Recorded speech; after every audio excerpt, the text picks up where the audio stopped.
আসসালামু আলাইকুম। ভালো আছেন? তো কি করেন নাকি? হ্যাঁ, বিক্রি করি।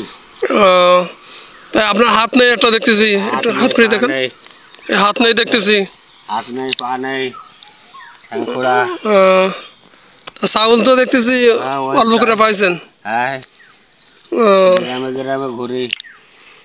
তো আমি দেখছিলাম যে অনেকক্ষণ ধরে আপনি চালায় আসতেছেন, তো বাড়ির ভিতরে তো যেতে পারতেছেন না দেখতেছি। যাই ওই রাস্তার ধারে যে বাড়ি সে বাড়ি যাই। ভ্যানে মোটর লাগা নিলেই তো আপনার ভিতরে ভিতরে যাওয়া যায়। মোটর লাগা নিলে মনে হয় আমার দ্বারা চলবে না। একটা হাত নেই, একটা পা নেই, সমস্যা খুব। পেট কাটা, পেট কাটা, দুই ঠ্যাং ভাঙা। হয়তো অনেক অসুস্থ। জি, পারও সমস্যা। আমার পারও সমস্যা, এই না পার পাতা নেই, তো অনেক সমস্যা। সমস্যা খুব। মোটর লাগাই নিলে মনে করেন মোড়া দিলেই চলে, আরো বেশি ভালো হয় না? মোটর লাগাবো কি করি? টাকা পয়সা কেউ দিতে না, তো মোটর লাগাবো কি করি? তাই সারাদিন এইভাবে চলবে? পাই, আপনি অসুস্থ মানুষ, আবার পাই দিয়ে ফাঁক দিচ্ছেন।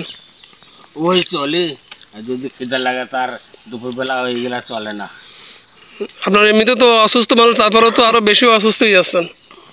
তা কি করবো, বাড়ি বসে থাকলে খাওয়া হচ্ছে না। কয় ছেলে মেয়ে কয়টা? আমার দুই মেয়ে। দুই মেয়ে? ছেলে নাই? না। তো বিশাল সমস্যা। রাত বাসায় যান, দিনকে দিন বাসায় যান নাকি? বাসা কোন গ্রামে? বাসা রঘুনাথপুর। রঘুনাথপুর কোন জেলা? রঘুনাথপুর কলারোয়া থানা। কলারোয়া থানা, সাতক্ষীরা জেলা। সাতক্ষীরা জেলা। তা আপনার কোনো কোনো প্রতিবেশী সাহায্য সহযোগিতা করে না? না, ও প্রতিবন্ধী টাকা পায় না, আর কিছু দেয় না আমার। না, এরকম অসহায় মানুষের পাশে আর পাড়ার প্রতিবেশী দাঁড়ায়, তাহলে কিন্তু আপনার সবাই মিলে যদি একটা মোটর কিনে দেয়, তাহলে আপনার সুবিধা হয় বিষয়টা। দেবে না, আমাদের পাড়ার নেতা গতারা সব দেখে না, কেউ দেখতে চায় না। এখন কার কাছে যাব?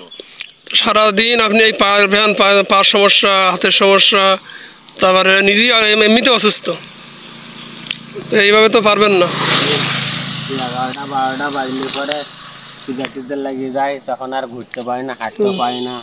যাই হোক, এই 100 টাকা রাখেন, আমি দিলাম, দোয়া করবেন বুঝলেন। আমি যেন আরও ভবিষ্যতে আপনাদের মতো অসহায় মানুষের দিতে পারি, বেশি বেশি করে এটা দোয়া করবেন, তাহলে বেশি ভালো হবে। আর যারা দেখছেন, আমার প্রিয় ভাই বোনেরা যারা দেখছেন, একটি করে সাবস্ক্রাইব করবেন, লাইক দিবেন। যেন আপনাদের কাছ থেকে টাকা চাই না, পয়সা চাই না, কিন্তু একটি করে লাইক দিবেন, সাবস্ক্রাইব করবেন, যেন এরকম অসহায় মানুষের পাশে দাঁড়াইতে পারি, এটুকু আপনাদের কাছে প্রত্যাশা। দেখুন কত অসহায় একটি মানুষ। জান কাকা, তাহলে চলে যান। হ্যাঁ, আচ্ছা, সাবধানে যাবেন, ঠিক আছে? হ্যাঁ। ওকে, ভালো থাকেন। আসসালামু আলাইকুম।